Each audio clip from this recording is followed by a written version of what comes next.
يا مساء الفل، وحشتوني. كل سنة وانتم طيبين.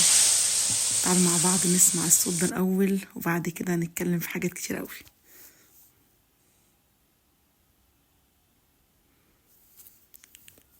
النبات عبارة طشة حلوة، 15 رغيف عيش محمص، وتسيبيه يدوب كده وتاكلي أحلى نبات في الدنيا.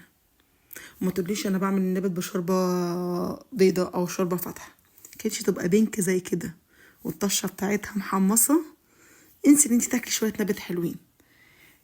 تعالوا مع بعض. شايفين بقى الروقان اللي انا فيه.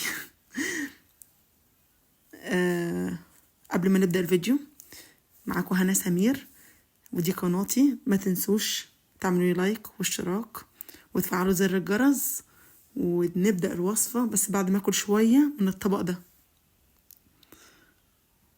بصوا احنا بنعمل عظمة. شايفين الجمل؟ لازم تحمصي 15 رغيف، خلي بالك، او 30. تعالوا نبدأ. معانا نبت.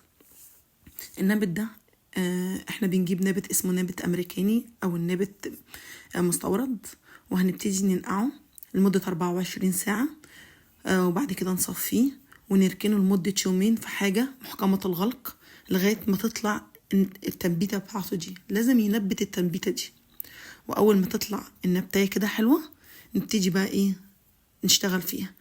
مية سخنة على النار، وهنبتدي نسقط النبت بتاعنا فيها، ومعلقتين كزبرة، معلقتين ملح لكل كيلو نبت، ومعلقة شطة، والشطة حسب الرغبة، حسب ما انت عايزة.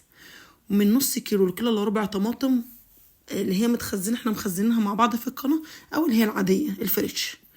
وهنبتدي نحط بعد كده اول ما تغلي مع بعض والطماطم تدوب كده، هنبتدي نحط معلقة توم صغيرة عشان احنا لسه ما عملناش حاجة، وهنحط بصلايه تسحب كل بقى الدنيا دي. واول ما يبتدي درجة السوا دي، بلاش نسيبه يدوب يا جماعة، عشان هيفضل قاعد في الشوربة بتاعته كتير، فبدل ما يدوب ويفك من بعض. تعالوا هنبتدي نعمل الطشة بتاعته. شوية زيت، شوية كزبرة، مع نص معلقة سكر، معلقة توم حلوة كده. التوم ده احنا مخزنينه في القناة، لو عايزين نحط لكم في الكابشن تحت، او اكتبوا لي في الكومنتات وانا هرفع لكم الفيديو. ونبتدي بقى نطشه كده، وكلي احلى شويه نبات في الدنيا. مش عايزه اقول لك احلى من اللحمه، بالهنا والشفا.